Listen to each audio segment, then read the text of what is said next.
Huge thank you to CIBC for making We Get It possible.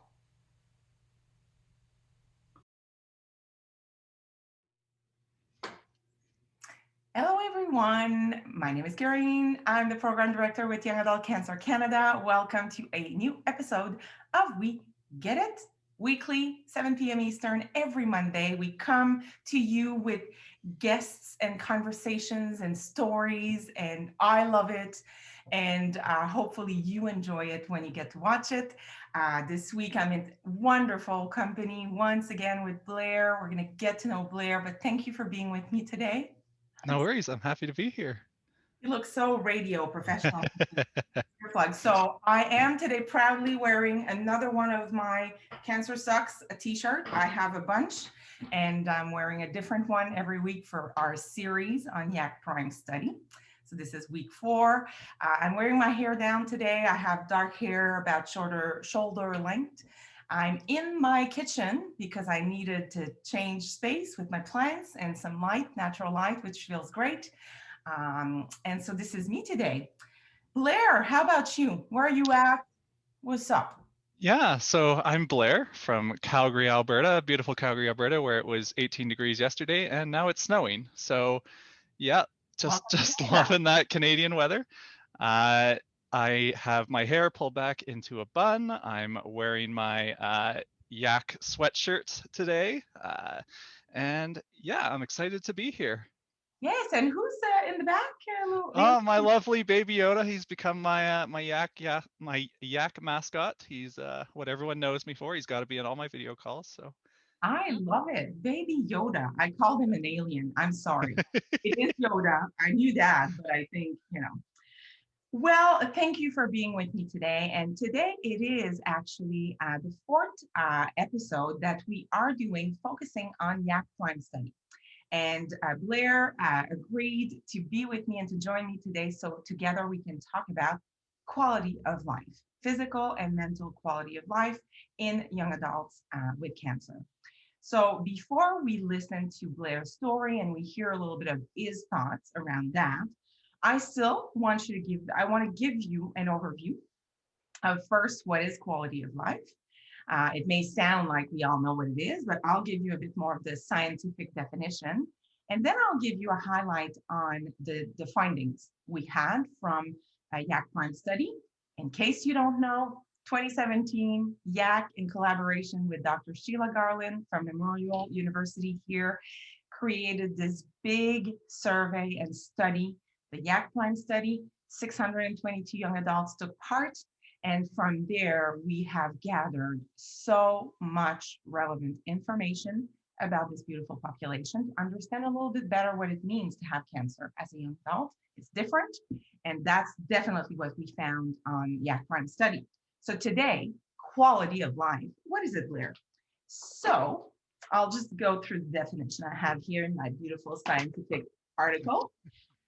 Quality of life within the research world, they have all kinds of measures to try and understand behaviors and how people feel and are. So quality of life is a subjective rating that an individual makes regarding their overall functioning.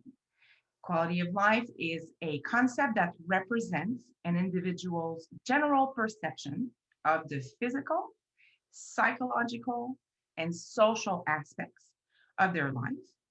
And quality of life, why is it important? Well, because it really serves as a general assessment of well being, capturing the facets around all levels of functioning in life. So, this measure is used a lot in the cancer care world. And so, when we did our YAC Prime study, of course, we included in our data, in our survey, sorry, we included some questions to see what is the quality of life in our young adults. And for us, what we also wanted to know is it different between young adults who are going through cancer and young adults who didn't go through cancer? Is it just the same? And when you're a young adult, you may evaluate that you have a poorer mental and physical. No, it's not the same. Once again, it is more difficult for young adults who are going through cancer. So A couple of things I'll touch on, and then we're going to jump in with Blair's story. But if I look at my slides, I'm looking at two places at the same time. Physical impairment. So if we look at the physical impairment, out of the people we had in the survey, 53.1%, so that's more than half, had severe to moderate physical impairment. That is a lot of people who actually, within their self-evaluation, rated that they had severe to moderate physical impairment.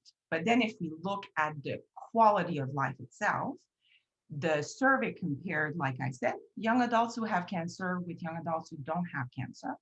And then within that measure, we're able to see physical health and mental health. Once again, what we found is quite significant. So if we look at physical health, young adults who have cancer, 26.7%, so almost 27% of them considered having poor physical health, compared to only 10% of young adults who don't have cancer. And then even worse. So when we look at mental health, 50.8%, so half of the young adults who had cancer considered having poor mental health, compared to 9.4% of young adults who don't have cancer. So this is huge. Both of those, for those interested in research, both of those were statistically significant. So it's not just us saying, ooh, there's a difference between those numbers.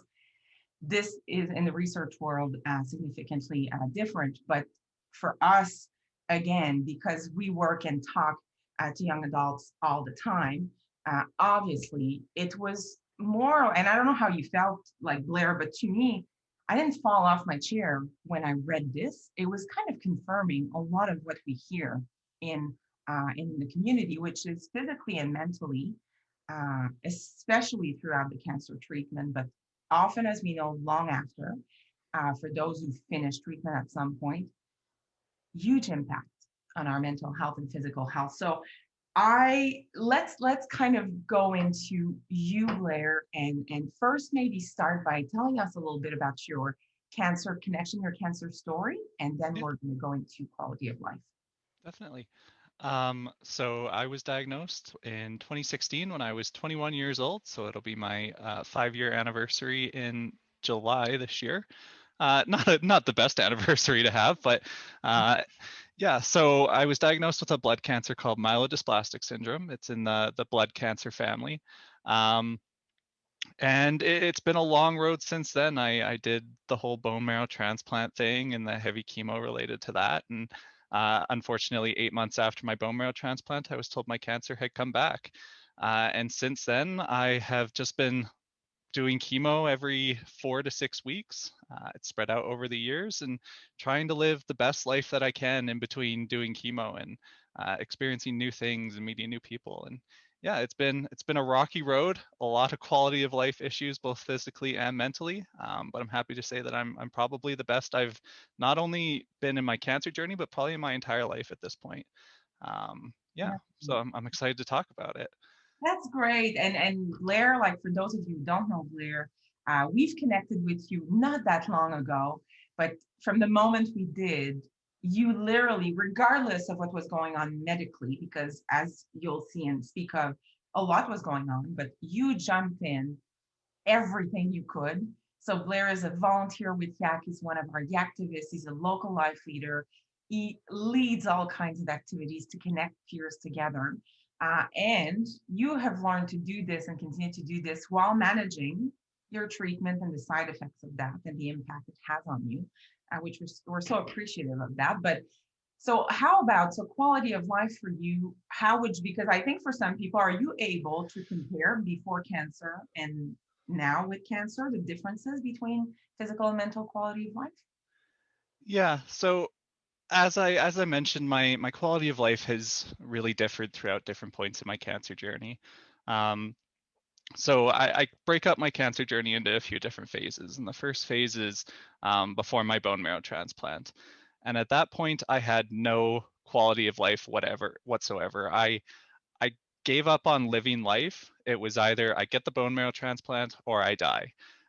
So I kind of stopped eating, I stopped drinking, stopped seeing people, stopped getting out of bed, and I ended up in this cycle of ending up in the hospital. They'd reset my body, get me back to normal, and then I'd go home and follow the same behaviors and end up in the hospital again 2 weeks later. And that all accumulated into a 2 month hospital stay before I even had to stay in the hospital for my bone marrow transplant. Um, so zero quality of life then. A huge part of that came from losing my support group among my friends. The day I was diagnosed, I asked the nurse, am I allowed to have visitors in my hospital room? And she said, oh yeah, absolutely. And I said, great, I'm going to have a lot. And I never had a visitor that wasn't a family member. So I thought I had this great group of friends, and they all disappeared once my cancer diagnosis rolled around. Mhm. Um, but then I did the whole bone marrow transplant thing and started to feel better, was starting to get back into life, planning on going back to university, and then Blair, your cancer's back. And the moment I heard that, I said to myself, I'm not going back to the way I was before my bone marrow transplant. That was not a life to live. Um, and so that was kind of phase two of my cancer journey. And for a year, I started to get back out there, started kind of making friends again, but I didn't really know what I was doing. I was just kind of doing my own thing. And then my girlfriend, who I had been dating throughout my cancer journey and before, broke up with me. And that started phase three because I lost her support and I lost the support of her friends who became my support group. And one fateful October night, I decided it's time to kick life into gear. And I went to my very first local life event. And that was the night my life changed. I met so many other cancer survivors, and since then have met so many. And I learned from them how to improve my own quality of life. I saw all these people who were cancer patients still and still going through treatment, and I saw them and I thought, holy shit, they're still living their lives. Like these people have lives, they have jobs, they have friends, they have families. I want to be there, and so I started to learn from them. And since then, quality of life, like I said, has been ramping up and up and up, and it's been, I would say I have a fairly good quality of life at this point. Yeah. If we were to, this is great, Blair. Like if we were to have you fill out the questionnaire today, it would be different. And I think you made tons of important points. So again, for our yackers and any young adult watching this, you will relate to a lot of what Blair said. But I think when you think of evaluating how we would assess our own quality of life, there are all kinds of factors in life in general that affect that. But you've mentioned a few where in our young adult community, as you can imagine, when you're young in life, friends are important. Like I'm not saying they stop being important as you get older, but when you are young, it's definitely something that is quite important because you're kind of gaining your independence, moving out of the house. Like these are all kind of transition moments you go through when you're a young adult. And unlike, so Blair is sadly not the only one.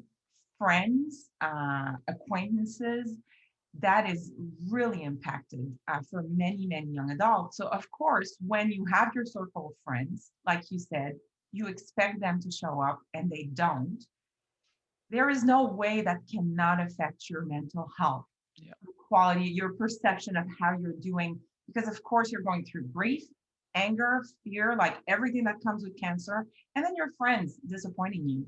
So, I think when we think of the young adult in general, aside from what she said, which is physically, treatment can kick your ass. Like it can really affect how you evaluate your quality of life. But then mentally, all the events that happen sometimes in your life, separations, losing friends, all of that is going to really affect that. And as we know, to your point, we know a lot of young adults who you're right are thriving regardless of where they're at in their cancer experience. And for others, it's harder longer because it takes longer to recover from cancer than to Yeah. be treated for it. If I never said that, I say that all the time. I know. And recovery, like we don't mean recovery by saying everything is good and clean and done. Recovery means all kinds of things for everybody. But for some, it is a longer process. So I think you touched on connection and community, Blair, and you're right, it is super important in the healing process. So you said you've learned from some of your peers. Are you able to give me some example of the things you've maybe changed in your life that made an impact on your quality of life? Yeah, for sure. So I learned um, within that second phase of my cancer journey, my physical well-being and my physical health is directly correspondent to my mental health. If I have bad mental health, I will have bad physical health. So for a long time there, cancer-related fears and anxieties ran rampant in my mind, and that was making me physically sicker.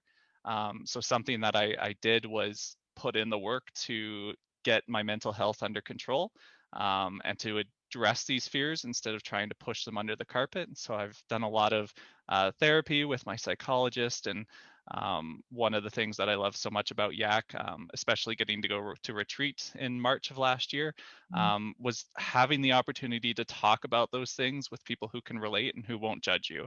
Um, I know one of my biggest kind of hesitancies at the cancer center is with talking with other survivors is you never know the kind of mood someone's in. Some people might not be willing to talk that day.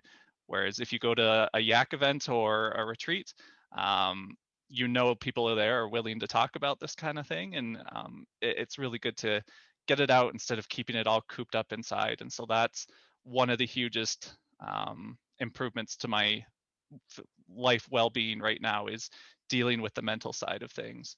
And it took a lot and it was very draining, but I'm very happy I put the work into to be okay with a lot of my cancer anxieties and fears. Yeah. Yeah, it's so right on. And I think we hear that a lot. And sometimes it's really difficult to do, but you're so right, Blair. We can't disconnect physical health and mental health in the sense that, yes, it affects us. And we know that anxiety and stress over long periods of time affects our level of energy, our focus, our concentration, our capacity to do activities. And then when we feel really unwell physically, so some of our community members are so sick that then they can do the things that they know are going to help their mental health. Then they're like, I'm in so much pain, I'm having a hard time meditating, and meditating usually helps me calm me down. Or I can't see any of my friends, which usually, so, there's this in between, but I think ultimately working on the balance Yeah. between physical health and mental health is where you can have an impact. And in our study, so you may have heard us say that, Blair, but one of the things we found that was really cool is that when we looked at connection, so those who felt connected to the young adult community, we were curious, is it just us at YAC that likes to work with young adults and connect them? No, it actually, those who felt connected to the young adult cancer community had better mental health, had lower levels of distress, and they had lower levels of body image distress. And so when we kind of learned that in data, like when we had the proof through the research, it was quite impactful, I guess, for us and an additional motivator. Because you're right, I think talking to your peers, it's quite normalizing because all of a sudden you probably felt like, okay, I'm not a lazy couch potato for feeling the way I feel many of my peers do. And Yeah. I'm not wrong to feel anxiety and stress or whatever. And talking about it really helps. Yeah. Yeah. It's before meeting the young adult cancer community, the only people I had to compare myself to were my old friends and the people my age, and I would see them graduating university and going on and starting jobs and buying houses and things like that. And so I would sit there and think, well, I've done nothing in life. I haven't accomplished anything. And then joining the YAC community where it's so judgment free and everyone understands what you've been through. And you can start to relate to your peers, to the YA cancer survivors more than the muggles, as we call them in the community, the people who haven't had any kind of cancer experience. It does so much for you. Yeah. It really does. And of course, like within the programs we offer, like we said, like quality of life, it's a subjective rating. So we're sitting here at home, and then you would kind of, if we went through the survey, you would kind of self-evaluate. And so, of course, how you feel mentally is going to affect your perception of how well you're feeling physically Yeah. and vice versa. So they are quite connected. So within, I know some of what you do. So Blair is a huge engine within YAC. He's a leader in creating and nurturing connection through local life, through the activists by sharing your story. And that we know makes an impact. And then through our other programs, so you mentioned the retreat, but we have done stuff to speak of exercise and exercise in a way to not guilt anyone. It's not about feeling bad for not doing something.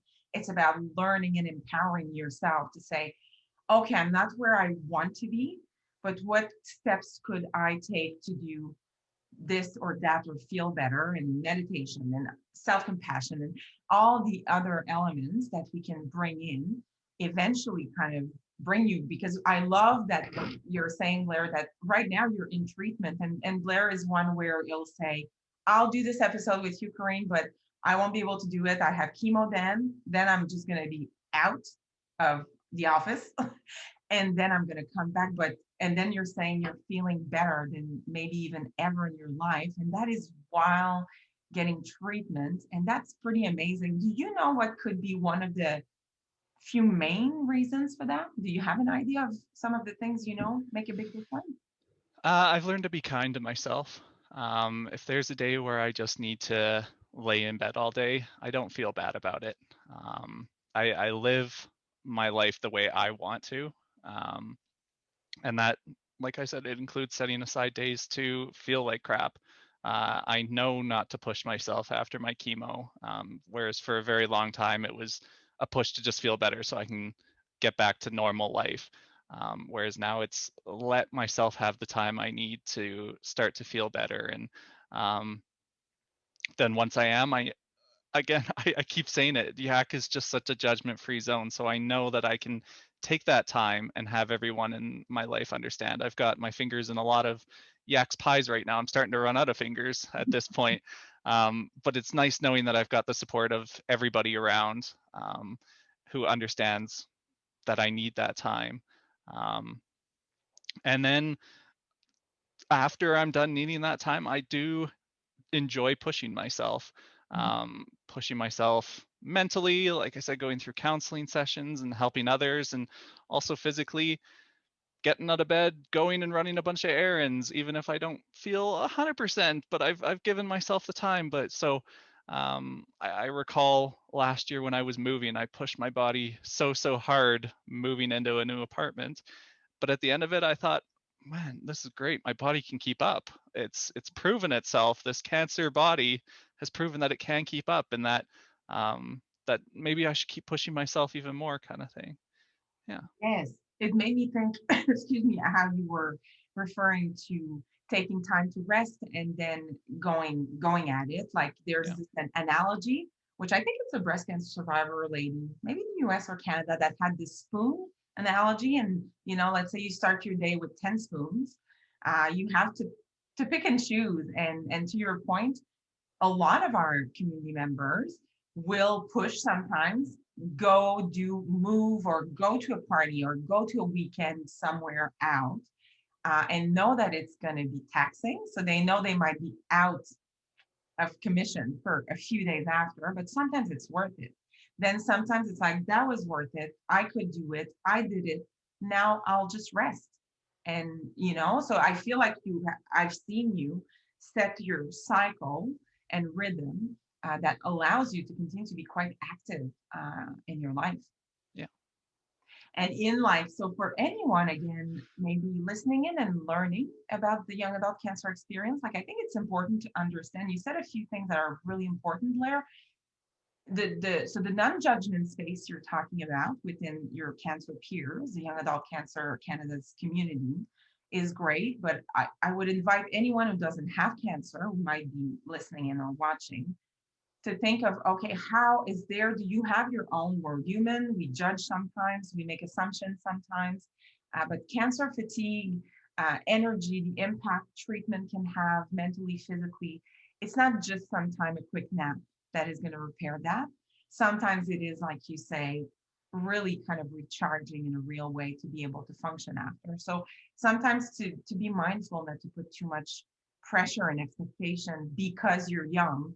You should bounce back quickly when you're in the process of healing in a very broad way and regaining some quality of life. That takes time, and that takes patience, like you said, and compassion. And so I would invite anyone watching to consider that if you have friends or you're supporting someone with cancer and you're feeling like, oh, they're dragging their feet a little bit. I know you never say this with judgment or wanting harm, but sometimes it's just to kind of take a step back and say, it's not just a quick fix. Sometimes it needs more rest, more recharge, more recuperation of the body.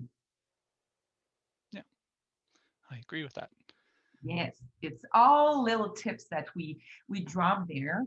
And I think you've mentioned a few things. I know they're hard to do. I think using peers and community members to help with pacing yourself. So I heard a lot of young adults in our community, some people saying, I've learned to say no. I had a really hard time saying no and knowing what my limits were, knowing what my boundaries were before cancer. And then cancer happens and people look at you. And right now, someone could look at you, Blair, and have no idea you have cancer because you don't look like a cancer patient, whatever that means. So that can create a lot of expectations and pressure. Yeah. Yeah. And I think it really boils down to the be kind to yourself, and that it does take time. Like I said at the beginning of this, I'm 5 years into my journey. I didn't learn to be okay with my cancer anxieties and all those kinds of things overnight. It took years worth of working on it to become okay with that. And so, if you're early on in your experience, be kind. Understand that it takes time. Rome wasn't built in a day, as they say. I think, and we're personally fascinated at YAC to understand that better because we feel like, how you're able to heal. Aside from going to the doctor and taking your chemo, which you are doing, I think at the very beginning of our talk, Blair, you said something quite important, which is figuring out how the connection of your body and your mind work, your mental and physical health work together, but also this subjective rating means your perception, your own perception. So to kind of focus and take care on of that can really help and impact over time your quality of life. And to do that, you need to seek support, seek connection, go see counselors if you can, connect with the young adult cancer community if you can. And I think all those elements over time can affect your quality of life for the better. Yeah, definitely. Yeah. Do you have any parting words or anything you would drop to anyone listening? It could be a supporter, it could be a survivor, a patient. Yeah. For those of you who are survivors, like I just said, be kind to yourself. It takes time. Um, Reach out to your peers. I'm always happy to talk to anybody who comes my way. For those of you who are supporters, I think the big thing is don't give up on us. If we don't answer a text, we're still around. We just need that time. Maybe you don't know how the person on the other end is feeling. We love to be in the loop, even if we say no to everything you ask us to do. It's nice for us knowing that you're there. And that's the biggest thing. Yeah. Very, very good advice there. We're always there. So Blair says he's available. And of course, anyone here at YAC, youngadultcancer.ca, I'll put the information there, is always available as well to answer questions. We hope that by having spent those last few weeks giving information about the YAC Prime Study and the young adult cancer experience, if you are a young adult going through cancer or affected by cancer, I hope you felt a little kind of supported in your experience. What you're going through is legitimate and justified, and there is support out there. You don't have to do it all alone. You should just seek for that. Thank you so much, Blair, for taking this time with me today so we could talk about that. We're going to talk about all of this way more, but this was really sweet to hang out with you. Yeah, I'm really happy to see you face to face. It's been a while. Right? I know, COVID. People.